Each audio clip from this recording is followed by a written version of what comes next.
Bueno, muy bien, vamos a esta tarde estamos comenzando un poco más temprano y, con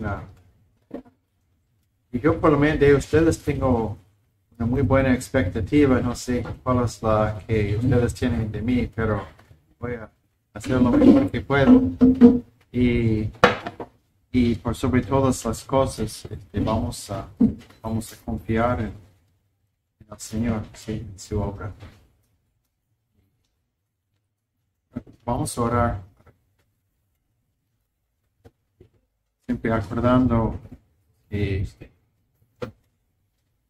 es el Espíritu que hace la obra. Señor, en nombre de Cristo, oramos por su sangre, por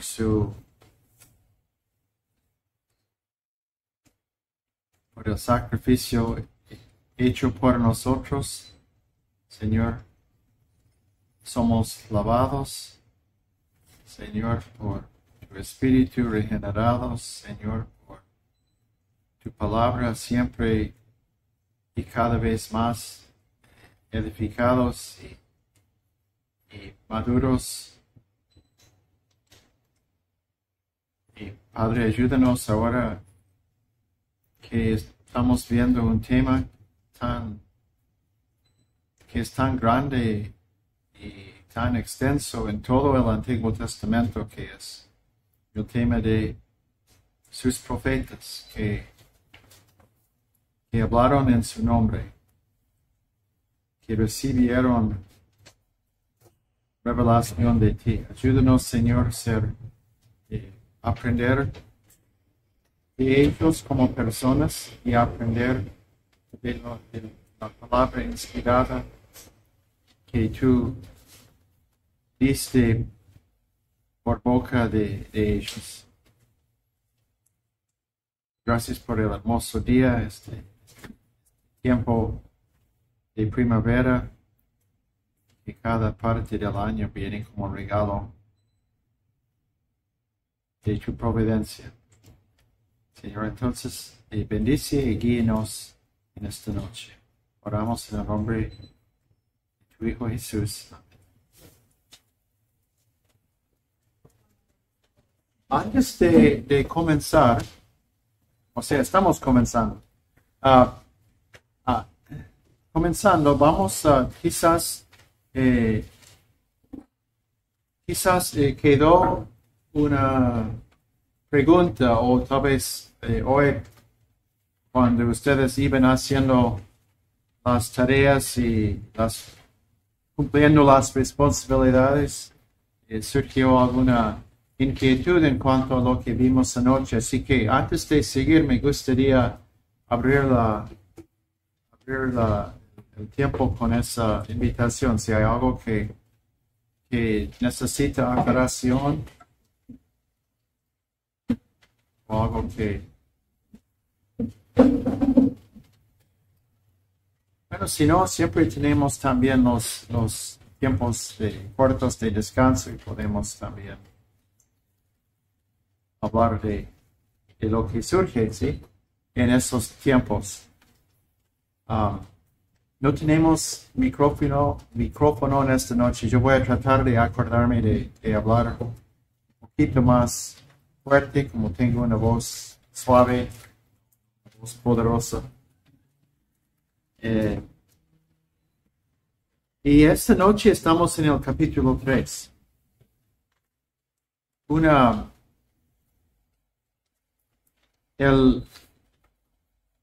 Los profetas profetizaron sobre un periodo largo. No voy a contar a Moisés, pero sí, comenzando con el libro de los jueces, comenzamos entonces con Débora y seguimos hasta Malaquías. Es decir, que tenemos 1000 años de profecía profecías que fueron dadas en distintas condiciones en Israel. Durante el tiempo de los jueces, durante el tiempo de los reyes y en el tiempo del exilio y castigo y después del exilio, después del retorno a la tierra. Así que los profetas hablaron en muchas situaciones muy distintas, pero vamos a ver que hay mucho que unifica lo que ellos, los contextos en que ellos trabajaban.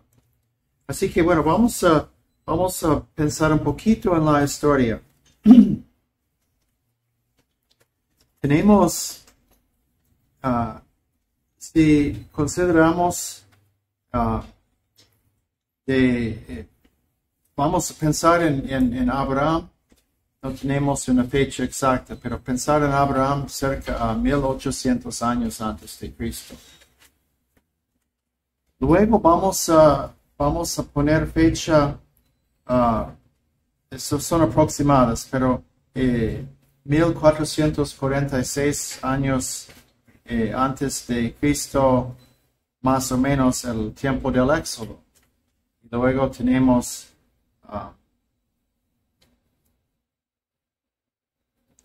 así que al llegar a la tierra, poco más de 1400 años antes de Cristo. En ese tiempo, el imperio dominante en el mundo, bueno, sin hablar de China antigua, pero no había contacto, pero era Egipto. Y nosotros nos cuesta que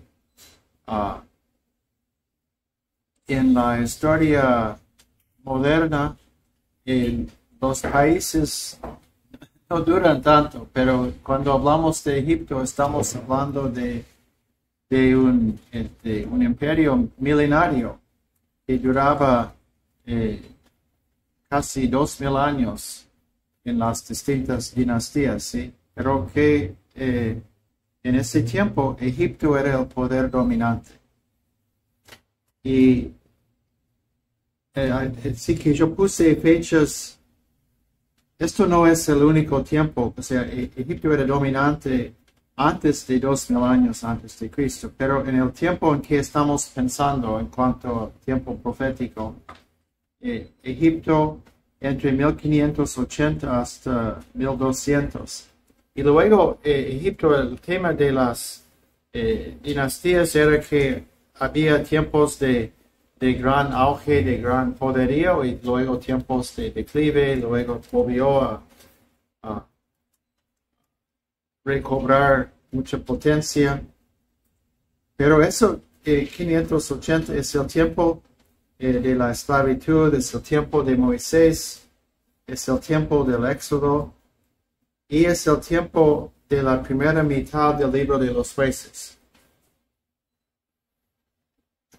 Después, hay un tiempo en que Egipto entró en un periodo en que estaba más débil internacionalmente.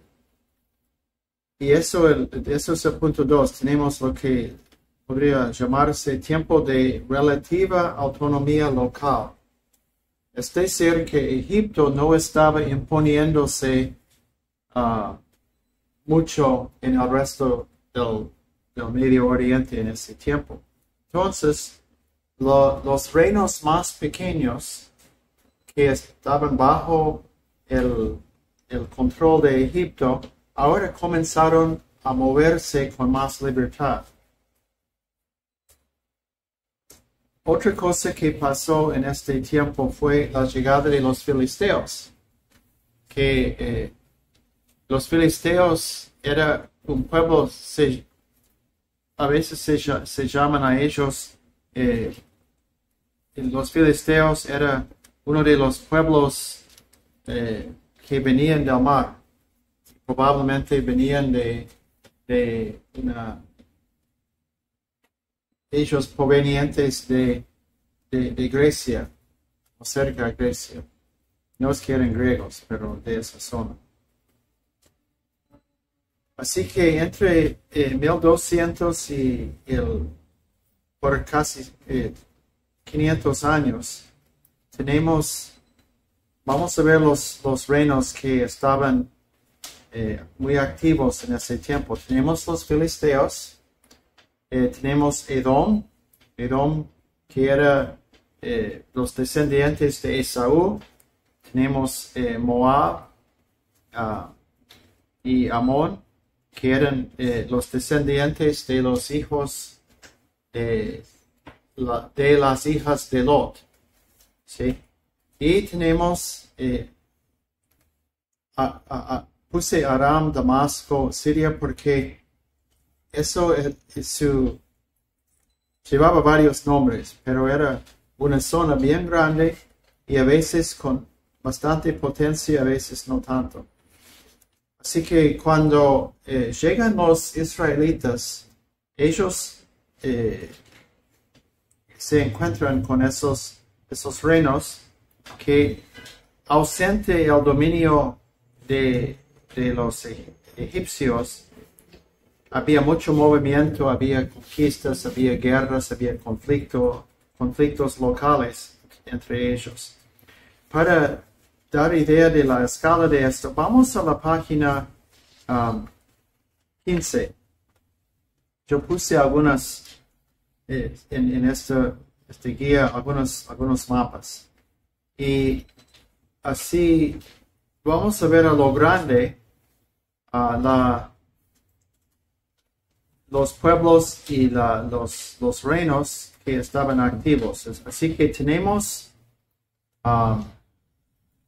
ustedes han escuchado y este mapa, creo que está en francés.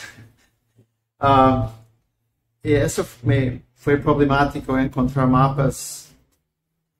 Yo traté de encontrar los que eran libres y gratuitos, pero los mejores, y algunos en inglés, otros en francés. Pero los hititas, que estaban en lo que hoy día es Turquía.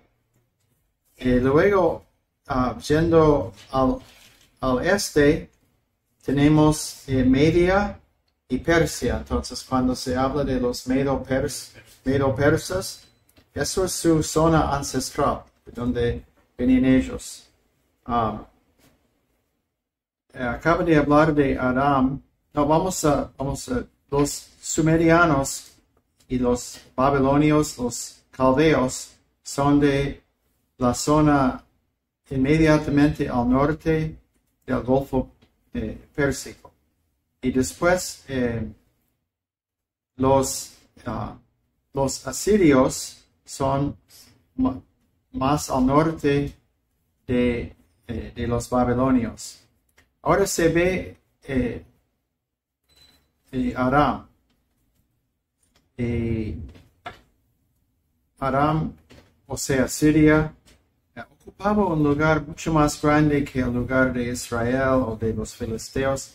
Y ahí se ven localizado, uno ve Edom, Moab y Amón. La tierra que ocupaba Israel no es muy grande.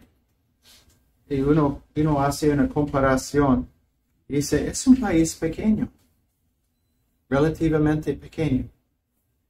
Y las rutas en rojo son las rutas comerciales más importantes.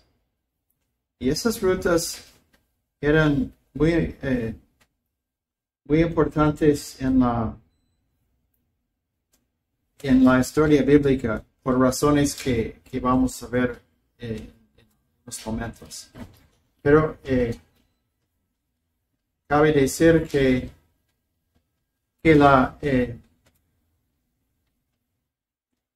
las rutas comerciales, por la importancia económica que tenían, el control de las rutas en el escenario político fue muy, muy importante.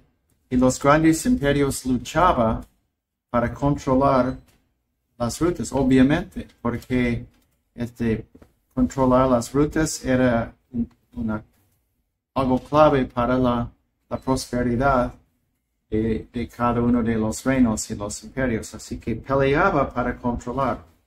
Y lo que es de notar es que algunas de las... Si nosotros vemos a Canaán, vemos que en el resto del mapa hay rutas que algunas van de norte al sur y otros van de este al oeste. Ustedes ven esto en el resto del mapa. Pero en donde está Canaán, por la geografía, por la ubicación de las montañas y los valles, las rutas tenían por necesidad de ir de norte al sur. Entonces son de norte al sur, pero fíjense en otra cosa. Las conexiones entre África y Asia, entre China y Arabia y África, esas rutas no solo, aunque en Canaán eran de norte al sur, también eran las rutas por las cuales pasaba el comercio de este al oeste. Así que Canaán era una zona muy codiciada, muy codiciada, por razones económicas y políticas. Ahora bien, vamos entonces otra vez a la página 11. Después tenemos la edad de los imperios orientales. Ahora voy a hacer un cambio en una de las fechas. Y ustedes tienen Asiria. El imperio asiria comenzó a ser muy preponderante cerca al año 890 a.C. Yo puse 750. Realmente el imperio de Asiria duró casi más de 2 siglos y medio. Muy larga vida. Pero puse, o sea, 890 a 609. Pero la edad de los imperios orientales puse a 750. ¿Por qué? Porque aunque los asirios eran muy poderosos, no se sentía mucho su influencia hasta 750 en Canaán. Pero en el este sí, ellos conquistaban todo, pero casi no hacía nada en el oeste hasta 750. Bueno, después tenemos Babilonia, que comenzó a surgir como poder 750 hasta 536. Persia 536 hasta 333. Y ustedes saben, 333 Alejandro Magno. Pero ya hemos pasado el tiempo de los profetas, por eso no incluía los griegos. Y ahora vamos a ver rápidamente los otros planos. En la página 16 tenemos el reino dividido después de la muerte de Salomón. Si vemos los reinos el reino del norte, Israel, o también llamado Samaria, bueno, del sur, Judá. Luego tenemos en ese otro mapa que tiene importancia porque es una etapa que está cubierta por varios de los profetas, que son los días finales de Israel. Se nota algunas de las batallas importantes en la caída de Israel. Y se ve más detalle también de Edom, Moab, Amón. Y el mapa que sigue, bueno, simplemente es un mapa que tiene más detalle, tiene muchos de los pueblos y ciudades. Para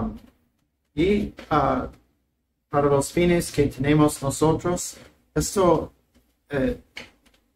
página 19, los profetas tempranos. Ve de dónde estaban Y generalmente, no en todos los casos, pero en muchos casos, los profetas que eran de cierto lugar ejercían mucho de su ministerio en el mismo lugar. No siempre, pero con mucha frecuencia. Y los profetas tardíos, en la página 20, puede ver de dónde era. Y finalmente, porque eso tiene que ver con Ageo y con Zacarías, el regreso, ¿sí? También tiene que ver con Ezequiel, porque Ezequiel profetizaba desde Babilonia. Y finalmente hay una tabla comparativa de las fechas de los reyes y los profetas. Eso es algo que, por más que llevo años estudiando esto, aún así no lo memorizo, así que mucha frecuencia yo consulto para ubicar quién era rey en Judá, quién era rey en Israel, un poco para... eso es muy práctico. Ahora,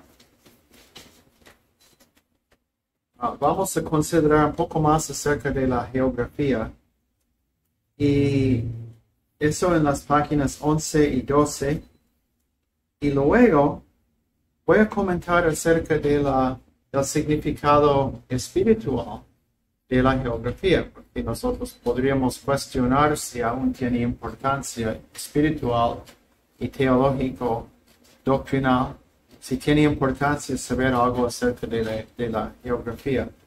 Pero la respuesta es sí, pero después vamos a ver por qué. Ahora, la geografía.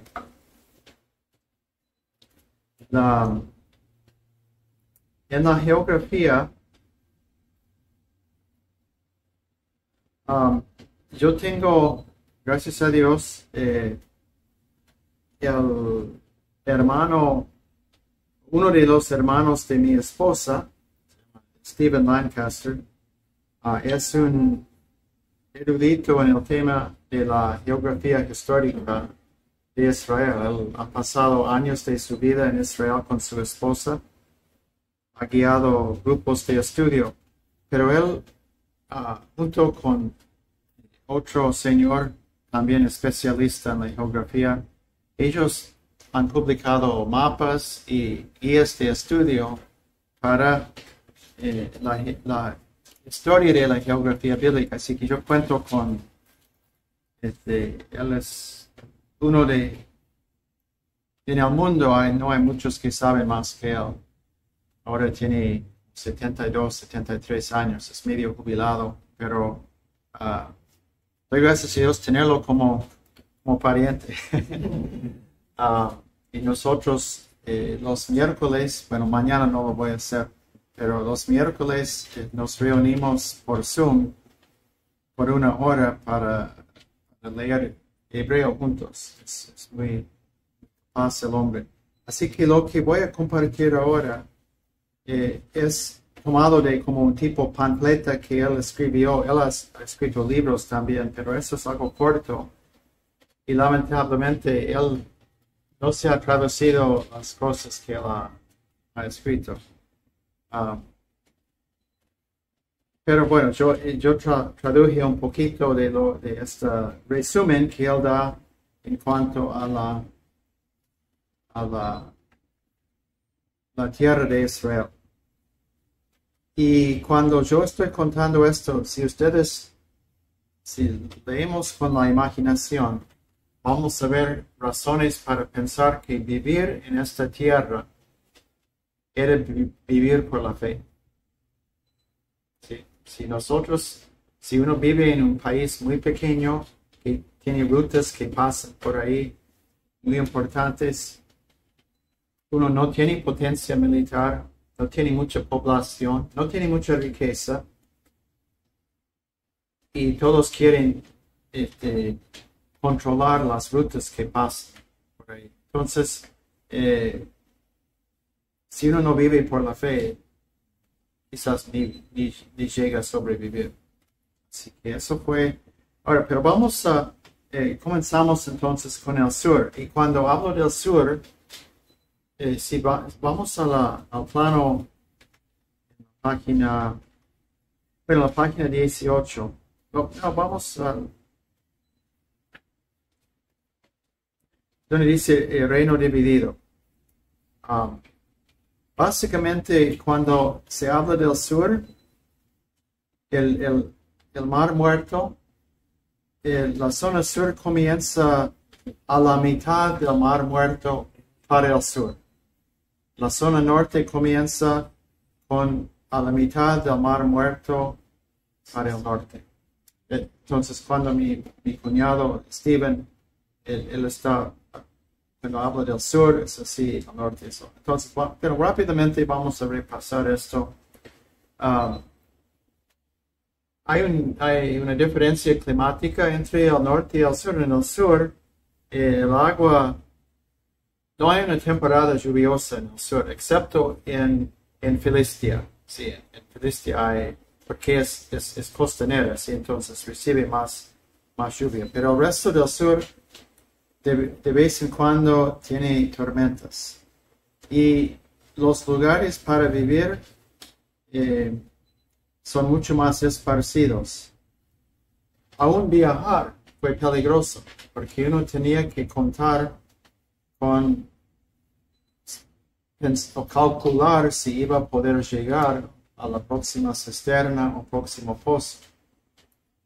Y así fue en el sur. Si ustedes ven aún un mapa moderno, no hay muchos centros de población hasta hoy en día en el sur de esta zona, por ser muy desértico.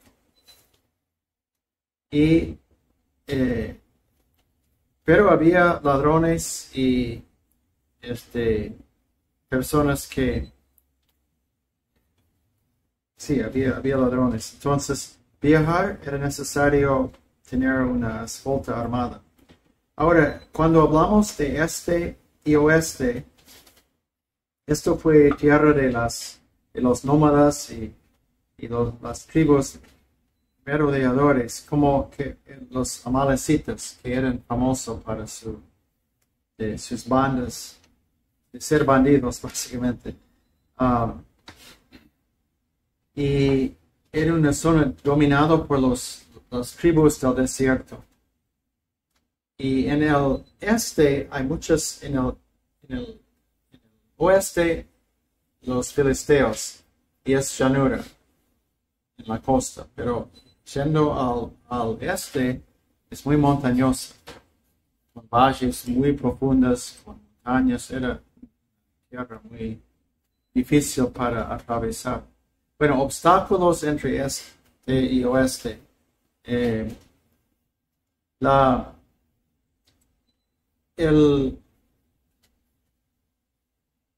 Es un poco como en la cordillera americana, que la orientación de las montañas es de norte al sur.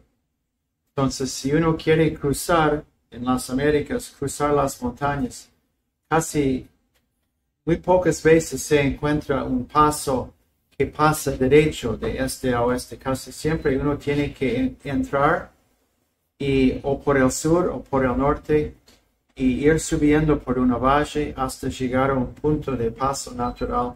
Luego cruzar la cordillera y luego bajarse probablemente otra vez yendo para el norte o para el sur.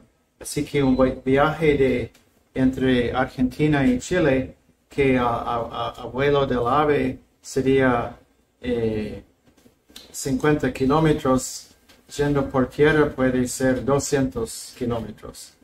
Bueno, bien sabido es todo esto. Lo mismo sucede en Tierra Santa, que hay el Gran Falla, que es muy profunda, y las montañas. Entonces, para cruzar, no solo que era desértico con poca agua, sino que uno tenía que extenderse, prolongar mucho el viaje para ir. Así que eso es obstáculos. Y poco transitado excepto por los caravanas árabes. Ustedes se acuerdan que José fue vendido a los ismaelitas, que eran, básicamente eran sus primos y descendientes más lejanos de Abraham. Bueno, comerciantes, en algunos tiempos los reyes israelitas, para aprovechar del comercio, construyeron ciudades como Tamar, Arad y Beer-Seba, y fortines y otras cosas. Las invasiones, los ejércitos extranjeros, aún de los países más poderosos, casi nunca hacían nada en el sur. ¿Por qué? Por la falta de agua. Por más que uno tiene 1,000,000 de hombres listos para la batalla, si mueren de sed, no van a pelear. Entonces, muy pocas veces que intentaban invadir por el sur. Además de eso, con las valles muy angostas, una fuerza muy pequeña podría aniquilar un ejército muy grande luchando desde arriba. Ellos no tenían dónde moverse. Y seguridad y fe. Bueno, eso simplemente vivir, sobrevivir, decir, Jehová nos dio esta tierra, pero es difícil vivir, pero una cuestión de confianza, de fe, de obediencia. Ahora, si vamos al norte, eso tiene mucho más variedad geográfica. Colinas, hay llanuras, bueno, está el mar Mediterráneo, está el lago Galilea, lago importante, bosques, lluvia, mucho más fácil desplazarse porque hay más llanura para construir rutas, ¿sí? Menos montañosa. Y no obstante,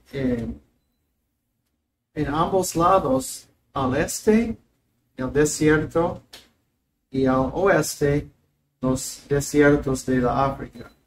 Así que no era una zona muy grande y estaba entre dos zonas secas, pero esa zona en sí no era seca, era muy, muy fértil. Obstáculos, yo dije hace 30 segundos que no había muchas montañas, me equivoqué. Hay montañas, pero había grandes zonas de llanura donde uno podría pasar, pero en cuanto al tema de las guerras, así había montañas y a veces las guerras muy difíciles de pelear por ser montañosa en algunas partes. Comerciantes, bueno, en los mapas hay rutas comerciales, de eso ya comentamos. Las invasiones imperiales. Y eso sí era una tierra muy propicia para un ejército, ¿sí? Porque ellos podrían venir directamente desde el norte al sur y contar con agua, contar con comida. Y así que la mayoría de las guerras se realizaron en el norte de Canaán, de Israel. Bueno, seguridad y fe. La Biblia llama al norte Galileo de las naciones. Desbordado por imperios y culturas invasoras, fue el lugar de lucha continua. De mantenerse fiel demandaba coraje y resolución. Yo voy a poner en un papel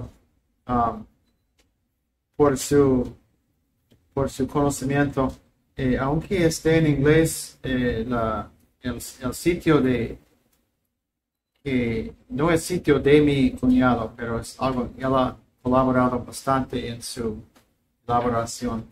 Voy a poner un papel que dice cuál es la dirección en internet. Y los Sí, por favor, ustedes vuélvanse a 16, 17. Estos mapas son mapas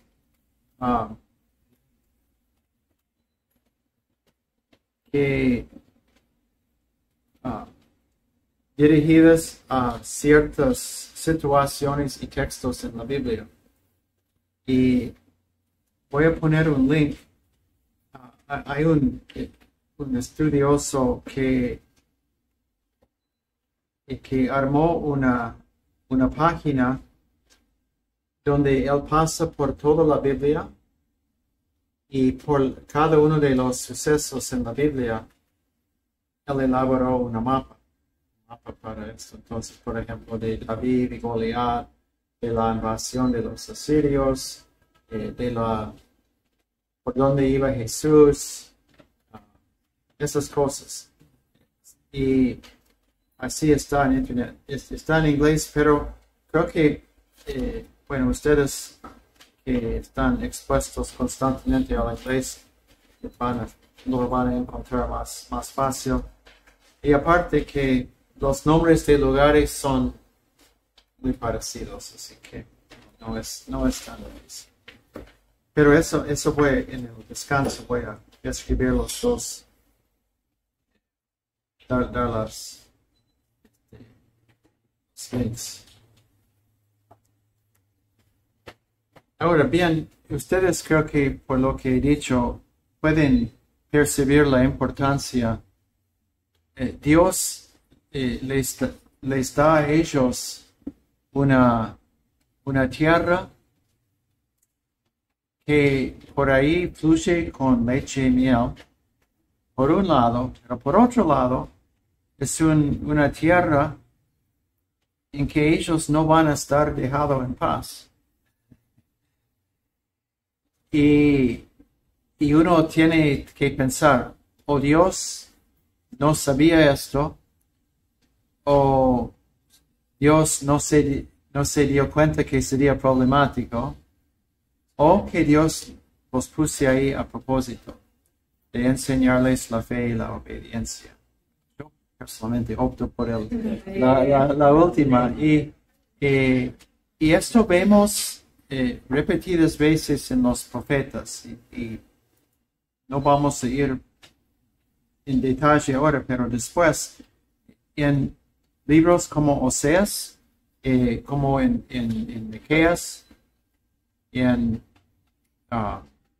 Isaías y Jeremías, Dios una y otra vez reprocha a Israel norte y también a Judá en el sur. Les reprocha por buscar la seguridad en alianzas con imperios paganos y no en confianza en él. Entonces eso es una parte de la situación. Pero aparte de esto, hay toda una serie de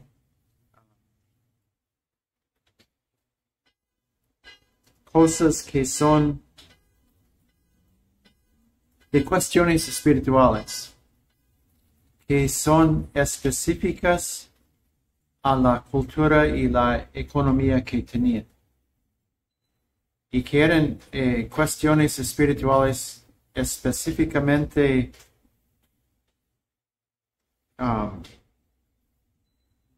que eran debidas a la manera en que Dios les hizo organizar su país y su economía. Y Dios estructuró las cosas de tal manera que fue obvio su obediencia, no simplemente en cuestiones del culto o de la idolatría, aunque sí también lo era, pero que su fidelidad a Dios se manifestaba en cumplir con la manera en que Él les había mandado organizar su economía, su calendario, su sociedad. Y los profetas los reprochan en muchas ocasiones por ser desobedientes. Antes vamos a ver algunos aspectos específicos, pero voy a ampliar esto un poco más. Y es que nosotros, bajo la figura del matrimonio, Dios, siendo el esposo de Israel, bajo esa figura está comprendido la idea del pacto, y que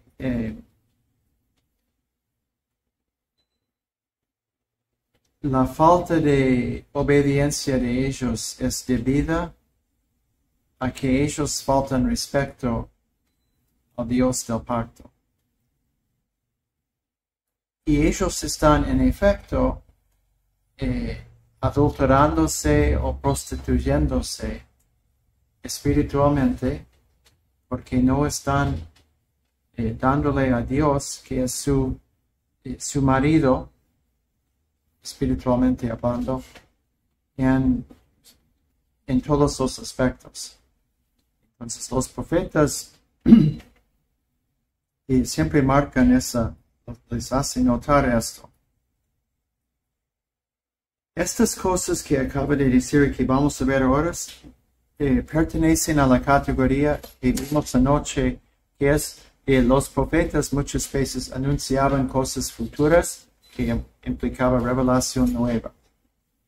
Pero también los profetas, gran parte de su mensaje, de sus escritos, eran predicación, exhortación, advertencia en base a lo que Dios ya había revelado en la ley.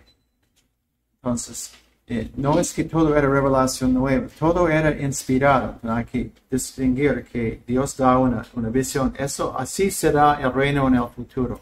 Así será lo que van a ser los babilonios. Eso es visiones, sueños, revelación nueva en su tiempo. Pero y es inspirado por el Espíritu, pero también inspirado por el Espíritu las exhortaciones que ellos hicieron en base a lo que había sido dado en la ley de Moisés cientos de años antes. La profecía abarca las dos clases de discurso. Bien, ahora vamos a seguir con algunos ejemplos más específicos para ayudarnos en ver el quehacer profético a la luz de la historia, la economía divina a través de la geografía. ¿Sí? Vamos a ver ejemplos de esto. Para comenzar,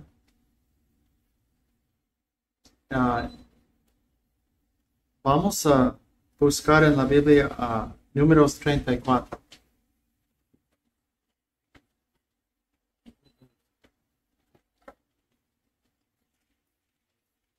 Y lo que estoy dando ahora, esto se me ocurrió luego de preparar los apuntes.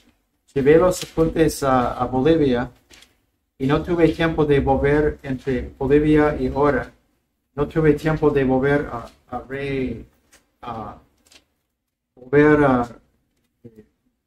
editar de nuevo todo y hacer los cambios. Así que lo que voy a darles ahora no está impreso, está hecho a mano. Así que si quieren apuntar esto, sería de ayuda. Entonces, Números 34.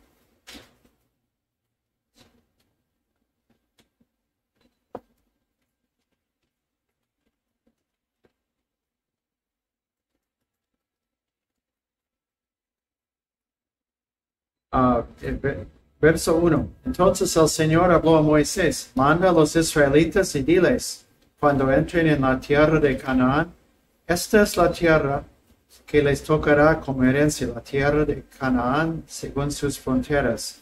Su límite sur será desde el desierto de Zin, por la frontera de Edom, y su frontera sur será desde el extremo del mar Salado hacia el oriente. Luego la frontera de ustedes cambiará de dirección del sur a la subida de Acrabim y continuará así, y su término será el sur. Y bueno, no vamos a leer todo el capítulo, pero voy a leer algunas frases.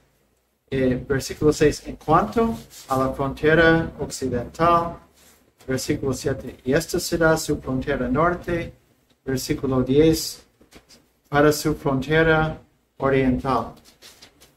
A todos los puntos cardinales, Dios está diciendo, esto será su tierra.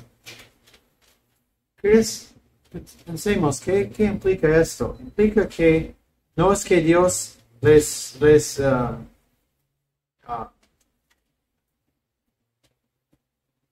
es que Dios les lleva hasta la frontera, hasta el río Jordán y dice, bueno, a ver qué hace. Váyanse, bueno, lo que se encuentra, bueno, tómelo. Es Él quien fija los límites. Ahora bien, después en los tiempos de Salomón, de David, se extendían las fronteras. Pero el principio aún así sigue en fuerza, que es Dios quien les ha dado su tierra. Es Dios quien marca los límites. Él toma a ellos como pueblo y Él provee para ellos una tierra. Fíjense ustedes que en la Biblia nunca dice que ellos compraron el pueblo a Dios. Dios los vendió la tierra. No. ¿Cuál es el lenguaje que se usa? Herencia. Es el lenguaje de herencia. Ustedes heredan la tierra.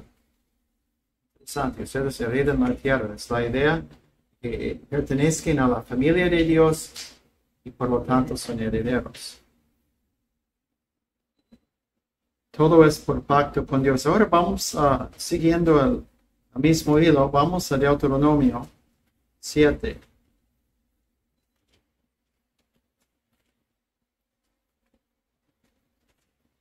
Siete 1. Cuando el Señor tu Dios te haya introducido en la tierra donde vas a entrar para poseerla, y haya echado de delante de ti a muchas naciones, los nombra los hititas, gergeseos, amorreos, etc.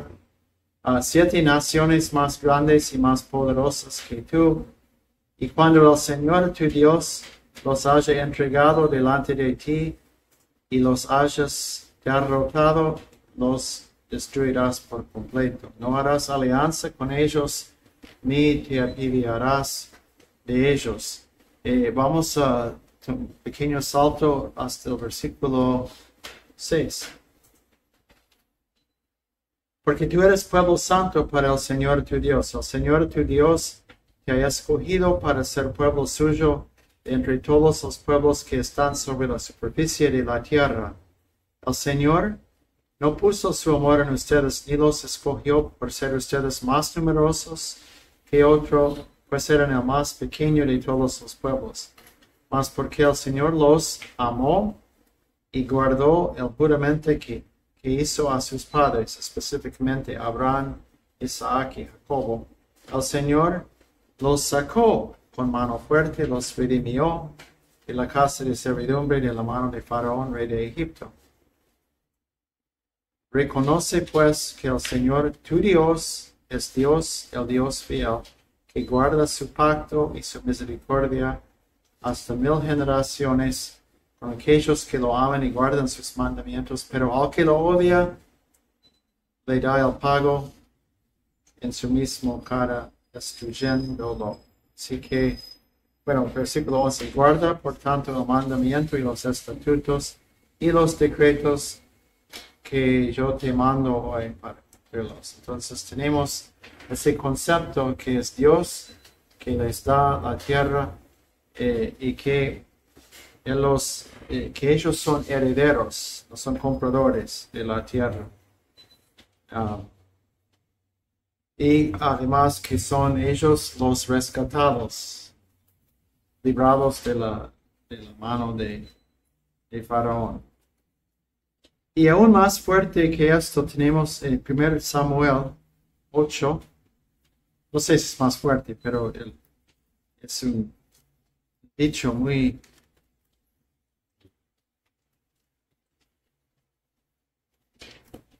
contundente. Es en el momento en que los israelitas reclaman un rey a Samuel, le molesta muchísimo a Samuel, lleva la situación, Samuel lo lleva delante de Dios y Dios responde así. Vamos a 1 Samuel 8, versículos 5 a 8. Bueno, eso es lo que dicen a Samuel. Mira, has envejecido y tus hijos no andan en tus caminos. Y eso era verdad. ¿Sí? Ahora pues, danos un rey para que nos juzgue como todas las naciones. Pero fue desagradable en los ojos de Samuel que dijeran, danos un rey que nos juzgue. Y Samuel oró al Señor, la respuesta del Señor. El Señor dijo a Samuel, escucha la voz del pueblo en cuanto a todo lo que te digan, pues no te han desechado a ti, sino que me han desechado a mí, para que yo no sea rey sobre ellos. Dios se identifica como su rey. ¿Sí? Tenemos un reino teocrático, ¿sí? Un reino teocrático, y ellos están rechazando a Dios, no a Samuel. Así que es primera parte. Entonces, cuando hablamos de vivir por la fe, eso quiere decir que ellos, frente a la idolatría de las naciones en alrededor, a pesar de que es una zona, una región pequeña, a pesar de estar rodeados por imperios que codiciaban las rutas comerciales, tenían que vivir por la fe en Dios. Ahora vamos a seguir un poco más. El tema del comercio que ya hemos visto, pero hay peligros espirituales que fueron marcados por Dios. ¿Cuáles son los peligros del comercio? Antes de leer esto, voy a simplemente mencionar que para cristianos por siglos siempre hay una tensión entre los cristianos por el tema del comercio. Algunos ven los peligros en el manejo del dinero y miran con sospecha a los cristianos que trabajan en el comercio, que hacen, que venden, que trabajan directamente con dinero en instituciones financieras. Pero, Pablo dijo que no es el dinero, es el amor al dinero que es la raíz de la maldad. Pero, como en todas las cosas que Dios ha creado, cada cosa en nuestra carne tiende a atraernos de manera ilícita, que tanto es así las cosas materiales, la salud, las relaciones, el sexo, el arte y la cultura, todas cosas buenas hechas por Dios, pero cada cosa tenemos, por nuestra carne, tenemos la tendencia de tomar esa cosa, sea lo que sea, y ponerlo en el lugar de Dios. Entonces, eso es el peligro. Así que eso fue marcado en Deuteronomio 17. Y bueno, vamos a ver cada una de las cosas que estamos viendo ahora, que en los libros proféticos surge una y otra vez las denuncias en contra de tomar las cosas de la manera equivocada. Pero Deuteronomio 17 que vimos anoche, no leímos este versículo. 17 a 16. Esas son advertencias para el rey. Además, el rey no tendrá muchos caballos, ni hará que el pueblo vuelva a Egipto para tener muchos caballos. Pues el Señor te ha dicho, jamás volverán ustedes por ese camino. Tampoco tendrá muchas mujeres, no sea que su corazón se desvíe. Ni tendrá grandes cantidades de plata y oro. Ahora vamos a 1 Reyes, capítulo 10.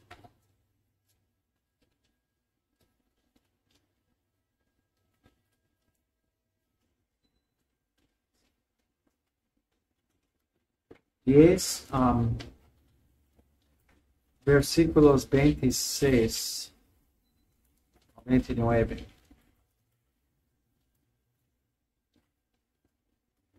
Salomón reunió carros y hombres de a caballo y tenía 1,400 carros y 12,000 hombres de a caballo.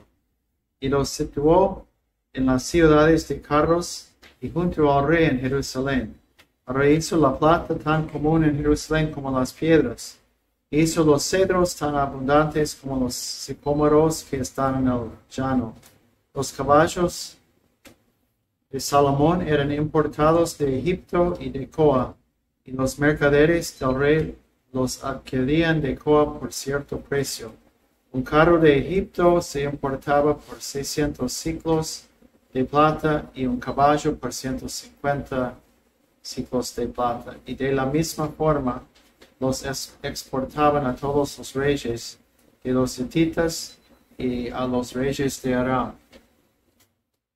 Salomón, bendecido por Dios, hijo de una promesa hecha a David, que su hijo iba a estar establecido en el reino, ¿sí? Y